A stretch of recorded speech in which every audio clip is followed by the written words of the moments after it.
കേരളത്തിലെ വ്യവസായ മേഖലയെ പുകഴ്ത്തിയ കോൺഗ്രസ് പ്രവർത്തക സമിതി അംഗം ഡോക്ടർ ശശി തരൂരിനെ പിന്തുണച്ച് സർക്കാരും സിപിഐഎമ്മും സംസ്ഥാനത്തെ വികസനം ലോകത്തിന് മാതൃകയാണെന്ന് കാര്യങ്ങൾ മനസ്സിലാക്കുന്ന ഒരു ജനപ്രതിനിധി വ്യക്തമാക്കിയെന്ന് പ്രതികരിച്ച് മുഖ്യമന്ത്രി ശശി തരൂരിനെ പിന്തുണച്ചു.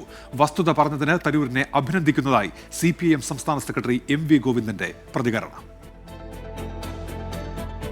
ഇന്നലെ ഇംഗ്ലീഷ് ദിനപത്രത്തിൽ എഴുതിയ ലേഖനത്തിലാണ് കേരളത്തിലെ വ്യവസായ വികസനത്തെ ഡോക്ടർ ശശി തരൂർ MP പുകഴ്ത്തിയത്. പ്രതിപക്ഷ വിമർശനത്തിനിടെ വീണ്ടുകിട്ടിയ ഈ അവസരത്തെ രാഷ്ട്രീയമായി ഉപയോഗിക്കാനാണ് CPIMന്റെയും സർക്കാരിന്റെയും തീരുമാനം. അതാണ് മുഖ്യമന്ത്രിയും മന്ത്രിമാരും പാർട്ടി സെക്രട്ടറിയും തരൂരിനെ പിന്തുണച്ച് അണിനിരക്കാൻ കാരണം.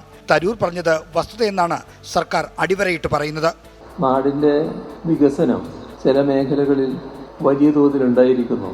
അത് രാജ്യത്തിനും ലോകത്തിനും മാതൃകയാകത്തക്ക രീതിയിലുള്ള വികസനമാണ് എന്നത് വസ്തുതകൾ ഉദ്ധരിച്ചുകൊണ്ട് നമ്മുടെ സമൂഹത്തിൻ്റെ മുന്നിൽ ഒരു കാര്യങ്ങൾ വിശദമായി മനസ്സിലാക്കുന്ന ജനപ്രതിനിധി വ്യക്തമാക്കുകയുണ്ടായി. കേരളത്തിൽ ഒന്നും നടക്കുന്നില്ലെന്ന പ്രതിപക്ഷ നേതാവിന്റെയും മഴവിൽ സഖ്യത്തിന്റെയും പ്രചാരണം തെറ്റാണെന്ന് തെളിഞ്ഞല്ലോ എന്നതിലാണ് CPM നേതൃത്വം ആശ്വാസം കൊള്ളുന്നത്.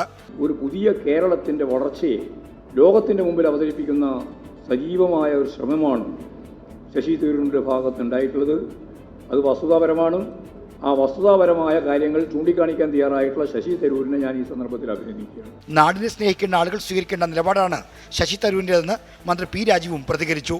നമ്മൾ ഈ ഇത് കാണേണ്ടത് അദ്ദേഹം കേരളത്തിൻ്റെ ഒരു ഭാഗമായിട്ടാണ് സംസാരിച്ചിട്ടുള്ളത്. നമ്മൾ ഗവൺമെൻറ് ഒരു പാർട്ടിയുടെ മുന്നണിയുടെ മാത്രമല്ല, ഗവൺമെൻറ് എല്ലാവരുടെയാണ്. അടുത്തയാഴ്ച കൊച്ചിയിൽ രാജ്യാന്തര നിക്ഷേപ സംഘം സംഘടിപ്പിക്കുന്ന വ്യവസായ വകുപ്പിൽ ലഭിച്ച വലിയ രാഷ്ട്രീയ പിന്തുണയായും സർക്കാർ ശശി തരൂരിന്റെ ലേഖനത്തെ കാണുന്നുണ്ട്. 24 തിരുവനന്തപുരം.